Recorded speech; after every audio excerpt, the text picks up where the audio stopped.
Hello, everyone. I'm Katie Mowry, Event Marketing Manager for Utopia Global. Thank you for joining today's webinar, How to Get Your Data Clean and Keep It Clean. Today's presenter is Alan Kessler, Solutions Director at Utopia Global. Alan is a journeyman instrumentation technologist and has worked in maintenance, operation, and planning in the oil and gas sector since 1980. He has been working with SAP Master Data since 1996 in oil and gas, utilities, mining, rail, and chemical industries. His experience has helped many companies implement data quality standards and a master data governance plan, which in turn leads to smarter business decisions. The presentation that we're about to begin will be about 20 minutes long. It'll be followed by a 10-minute Q&A. At any time during the presentation, please feel free to enter your questions in the chat or question box, and I will collect them. And with that, let's welcome Alan Kessler. Thank you, Katie. Good morning, everyone, and thanks for attending my webinar today. Today we're really going to focus on, like we said, getting your data clean. Most of us have a big mountain of data, up to 100 years old I've seen, and we're not really sure what to do with it, but we know it's valuable to us. And from where it is today into something that business can use and be very effective with. And so what we found over the years is using Data Services, Information Steward, we've been able to profile and monitor that data. And then now with the new product of SAP Master Data Governance, MDG, we're able to actually start governing that data. And because of that, breaking that glass ceiling of now being able to actually control our data, there's a whole bunch of new products coming out based on that we've been able to do that. So very exciting times right now for Master Data. We don't want to keep cleaning our data every 3 years. We want to keep it clean. So let's get started.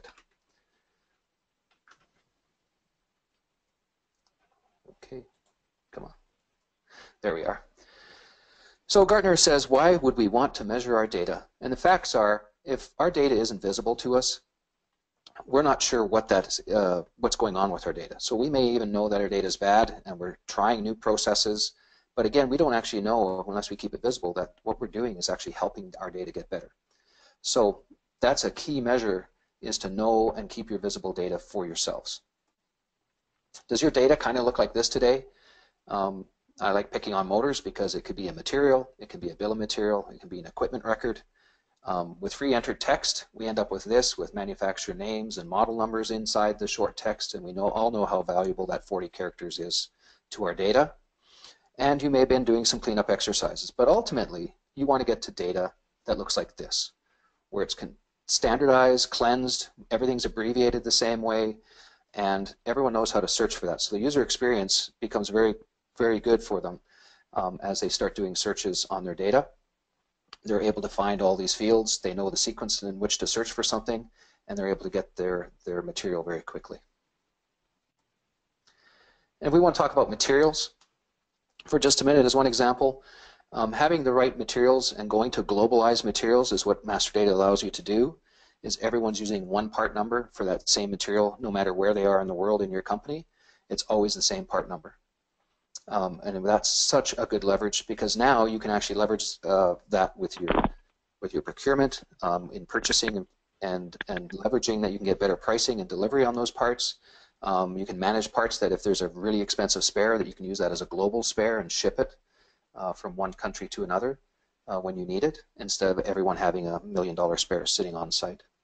So again, so important to have the right parts at the right time and make sure that we get all of that together. And SAP obviously has given us all those building blocks, all those Lego blocks that we use to build all of the data that we need today. So one thing I like to say over and over again to everyone is every maintenance-specific material deserves to be attached to a PM assembly. In other words, we want to structure that we know that part of that piece of equipment, these are the parts that go with it. Otherwise, if you just have a list of bearings for a pump, what happens is typically there's 4 bearings listed, one of the bearings needs to be replaced.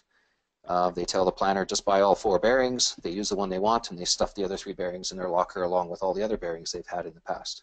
So you end up buying a lot of materials that you don't require or stocking them in your shelves. When they don't really fail, it's the one bearing that fails, not the other 3.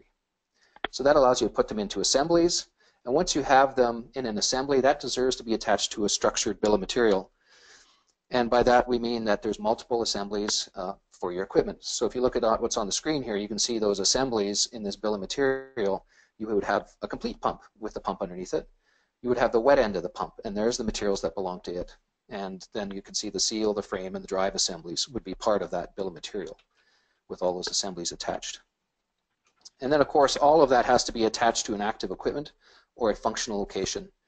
And this is so important because if you don't know the status of your functional location or your equipment, you don't know that those materials at the very bottom, because they're not attached through a bill of material or a PM assembly, if you even need them anymore. So we can come in, clean up all your materials data on your shelves, make it pretty and shiny, and lo and behold, you don't even need that material. It's been retired for 7 years. So just wanted to talk about that. That's why it's so important.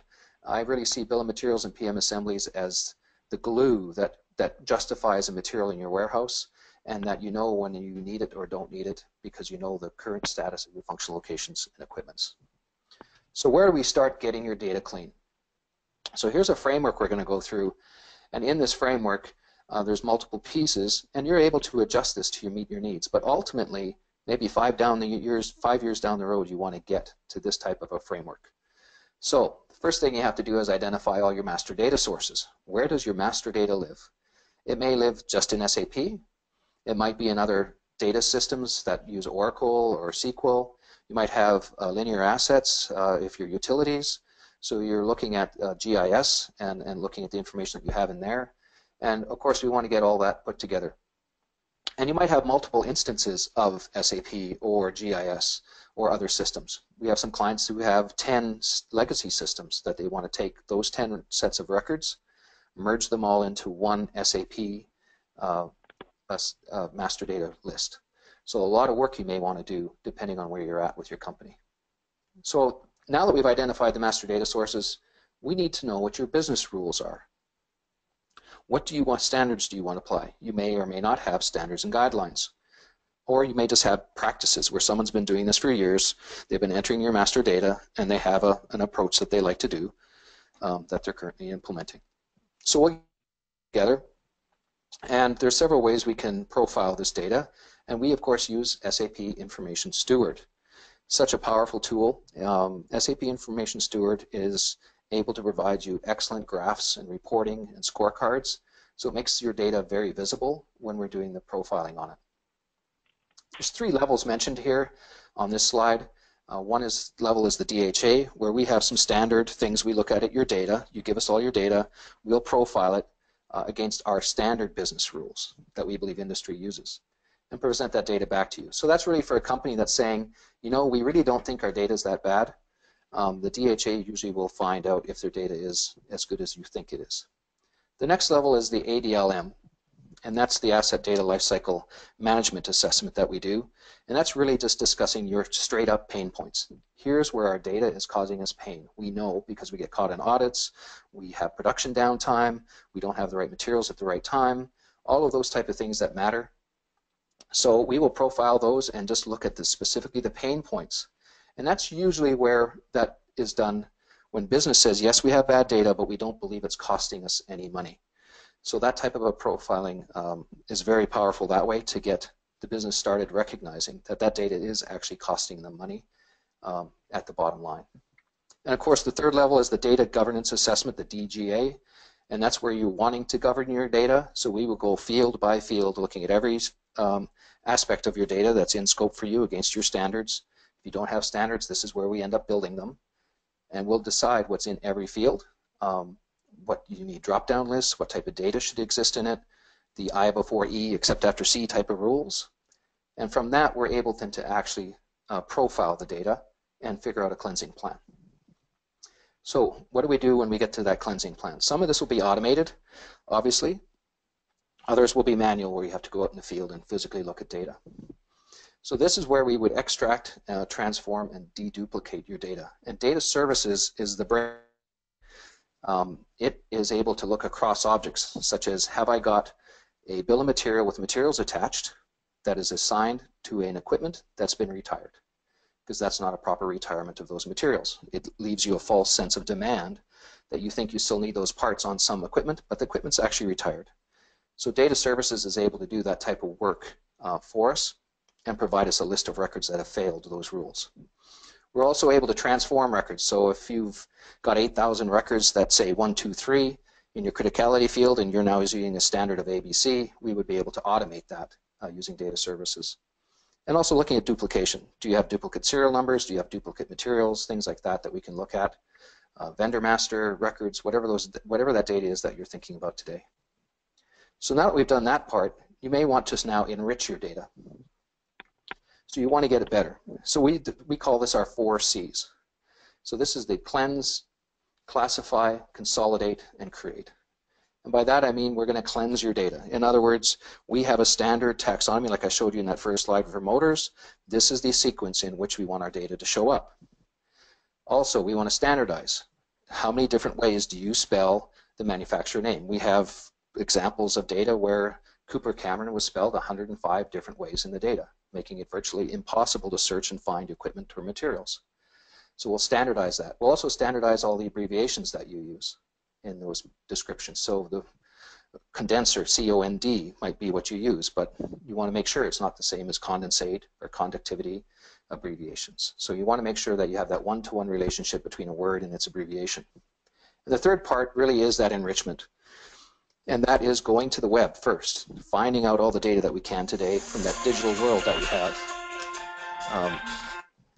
all that digital data that we have out there.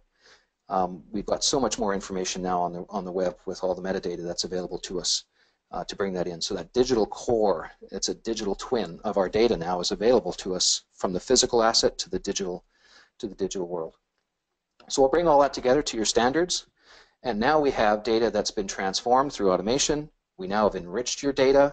We also then consolidate that data to make sure we've got rid of all the duplicates, as I said before, and now we're able to actually migrate that data using data services. So again, this is a one-time project that you would be doing. If you're not using MDG yet, and you want to be in the future, you might be just cleansing your data and pushing it right back into your master data sources.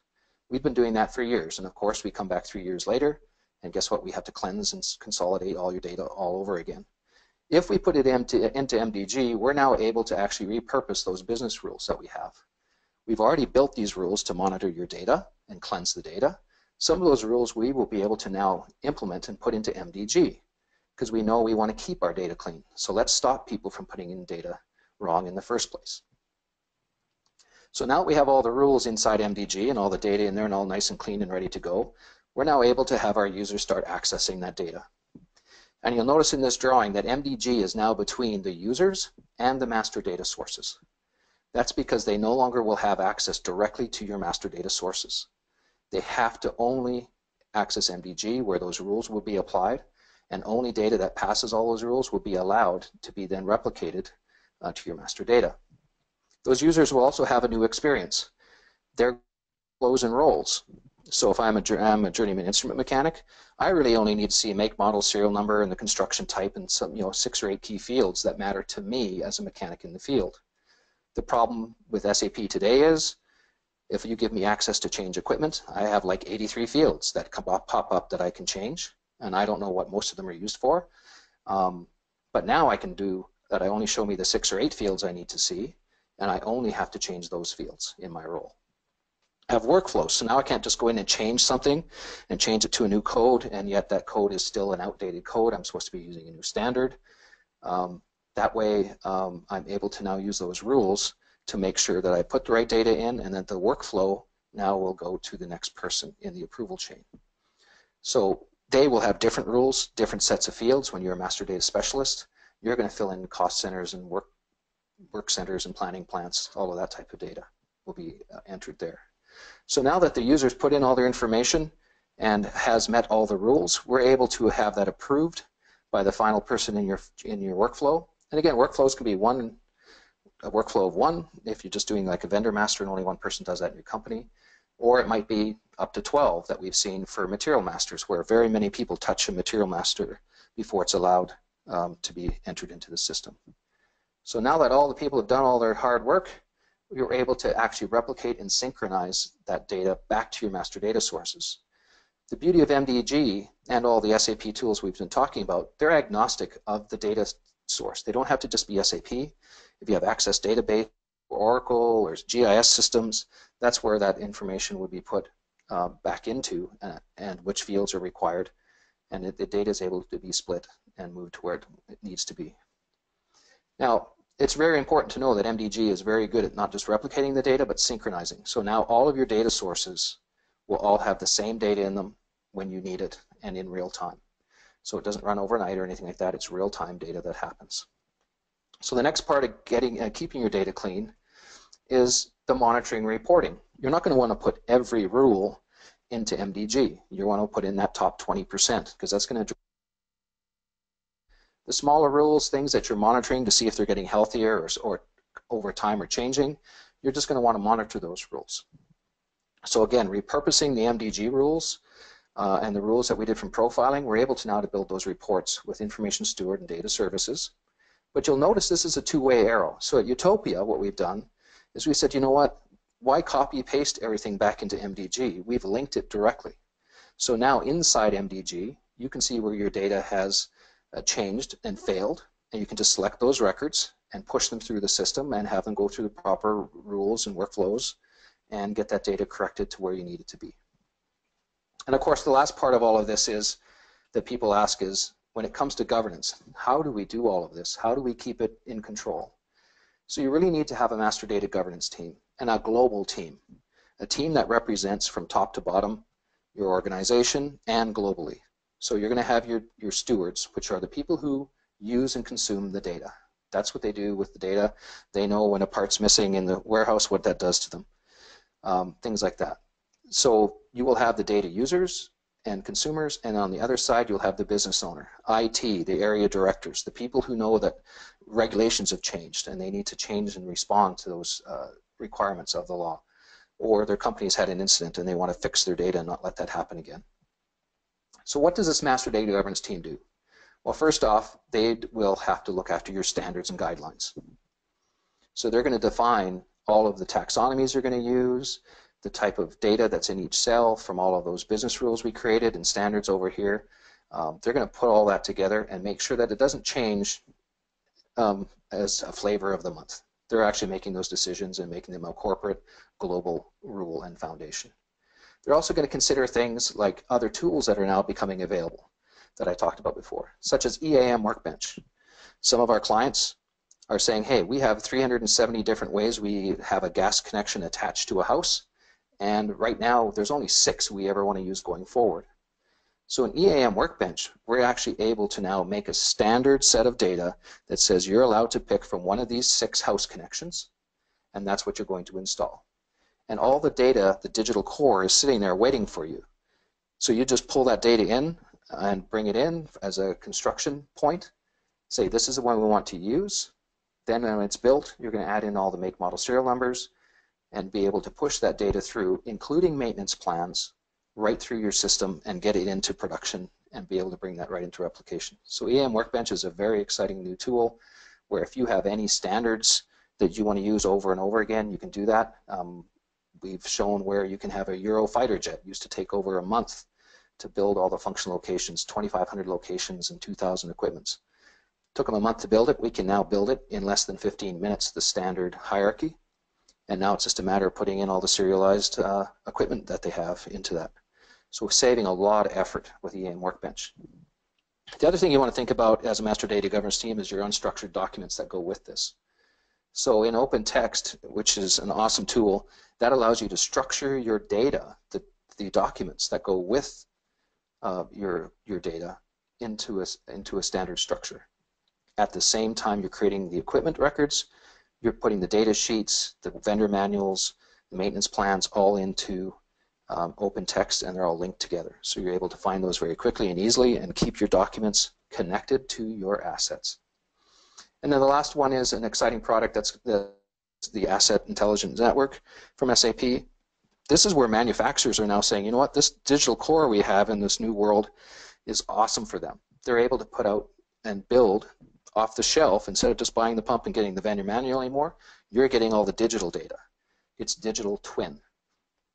So it says, this is what this pump is, here's its parts, here's the bill of materials, here's the maintenance plans.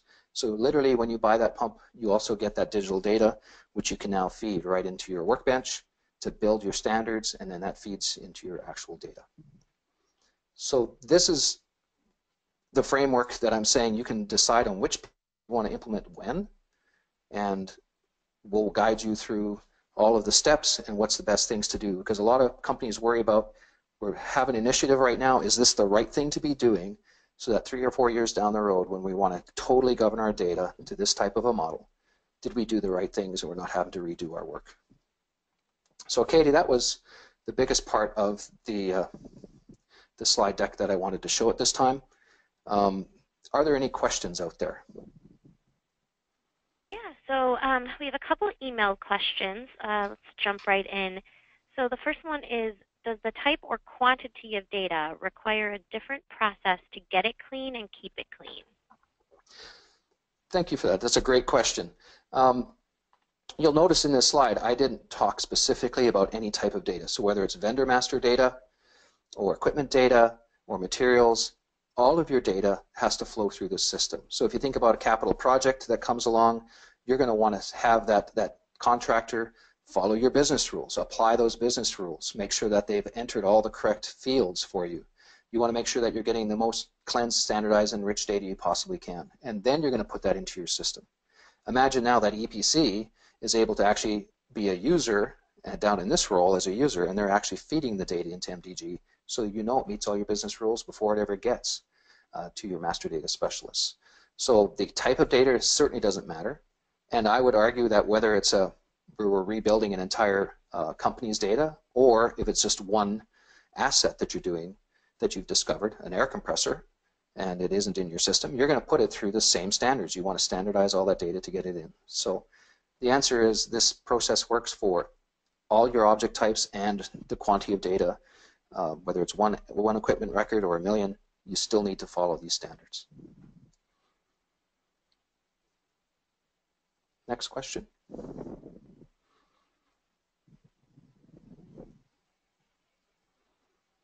Have I lost you, Katie? Hi, we have one more question. It is Utopia able to justify the value and to help build the master data governance team internally? Can you repeat that question, sorry? Sure. Is Utopia able to help us justify the value and help build a master data governance team? Oh, absolutely. That's where we talked about these 3 different types of profiling that we do. If your business doesn't believe that your data is bad, that's the type of thing we would start with that DHA and show them where their data is not up to standards. If they are saying, yes, we know our data is bad, but we don't believe it's costing us money, that's when we do the pain points workshop, the ADLM. And that way we're starting, there is a cost to having this bad data, or they're at risk in their business with the type of data that they have. So once we have all of that information, we're then able to work with that master data governance team and teach them how to build these standards, how to manage the standards as a team, and make sure that they're global, so they're able to respond very quickly to a changing environment that we have. And from there, that team would be able to then govern the data globally, and the governance assessment, they would be an integral part of making sure that they approve and sign off on all the rules that we're going to put in SAP at this time, which ones are going to be monitored and reported on. So would come down to the master data governance team, and we've helped many organizations build their master data governance teams from the ground up. All right, and one more just came in. Would you recommend creating all governance rules in MDG at once, or which ones require monitoring only? Yeah, and I talked about that before. That's an awesome question. Yes, we're going to come up with hundreds of rules when we do the data governance assessment. And really, it comes down to probably 20% of those rules are required in order to support your company. That's going to get 80% of the problems addressed, those major pain points gone. The rest of the rules you're going to decide to put in as monitoring tools. So just put them in the monitoring section. And as the top ones boil to the top and they need to be addressed, then you would, over time, migrate them into MDG. The biggest supporter of that is the more rules you put in place, the more data cleansing and standardization work you have to do to get your data clean. If you put too much governance in place all at once, and I go to update as an instrument guide the serial number of an equipment record, and all of a sudden I'm spending half an hour or 40 minutes contacting vendors, getting catalogs, getting all this other information, I pretty much will say, you know what, I wanted to do 60 seconds of work to help improve our data, and I ended up wasting half an hour of my time. I'm not going to do this again. So you want to inspire the people that are the users of this data and consumers to want their data to start getting better, not to have them push away saying this is too much work. So always err on the side of caution is let's get it implemented, get some of the major pain points that everyone understands addressed, and when they see the value in that, that's when you slowly keep implementing the rules that you've been monitoring and that are causing you pain points, just to keep getting your data better over time. All right, we have a question from Chris. How are superseded parts handled in MDG? What kind of rules are in place? What kind of repeat that again, sorry, superseded parts? How are superseded parts handled in MDG, and what kind of rules are in place? So with your parts in SAP, as they get superseded by other ones, you're very easily, if you're going to keep the same material number, you would then update your class and characteristics for that part, depending if it's been just revved up as a material number or a slight modification to it. Or if a part's become obsolete, you would then retire that part and install the new one. And of course, you have to look after your bill of materials everywhere that part appears.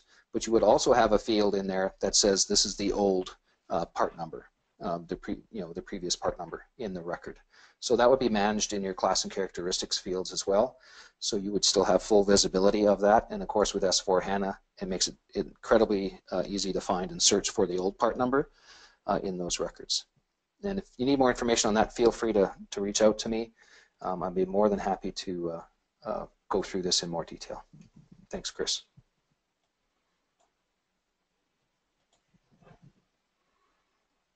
Okay, we have another question here. Does your 4C framework identify major data structure, format, and transformation needs? And if you do, how do you address the change back to source systems where the data is already used up in regular asset management processes? Wow, that's a great question. 4Cs. Let me just go to, we have a very rigorous process that we put your materials through when it comes to 4Cs, and there was a lot of questions in there. First off, for structure, if I heard that part of the question right, structuring your data with taxonomy, having the standards that you apply, such as UNSP-SC, the United Nations Spare Parts and Service Codes, to identify that with a unique number, i.e. a commodity code that you know what this material lives in or equipment lives in. Then having your noun modifiers to classify that equipment properly, and then having all of the attributes that go with that are so important to building structure of the data. There's other levels of data as well where you may want to have standards in place. So as Utopia with the 4Cs, when we do that process, we actually have about 1,276 of those noun modifiers and class and characteristics all laid out for you. And we have a repository of 1.5 million records that are already enriched. So we already have the manufacturer name and part number or model number in place. We already have a lot of that information available to start that enrichment process. And then as far as the materials going through and identifying duplicates and getting that data back to source, we have a 4Cs process where we actually go through very carefully all of these steps. And some of the main steps that I'd point out here is, obviously we have to translate it if it's in different languages. We've done up to 16 different languages. Standardizing manufacturer names is so important. Anything that's marked as obsolete in the system, a lot of people use a field and say, hey, this is retired, do not use, but they didn't actually retire it properly. And lots of duplicate records that we find. And all the customer will review all of those and tell us which ones they want to move forward with, so that we're getting down to that single record of truth for your asset or your material. And then from there, we'll do the enrichment and make sure that we get all the information we can out of the digital world that we have today. And even if required, we'll put boots on the ground and actually put hands on those assets or materials and make sure we cleanse them. So I hope that answered that question. All right. I don't see any additional questions here. For anyone who does have any questions that they think of after this presentation, please feel free to reach out to us directly. The information that Alan has up on the screen, you can contact us through our phone, or at info@Utopia Inc., or send directly to me at Katie Mowry, KMOWERY, @utopiainc.com, and we can route those questions to Alan and get them answered for you. Thank you all for joining. We hope you enjoyed Utopia's webinar on how to get your data clean and keep it clean. For more information about Utopia, please visit www.utopiainc.com. Thank you. Bye, everyone. Have an amazing day.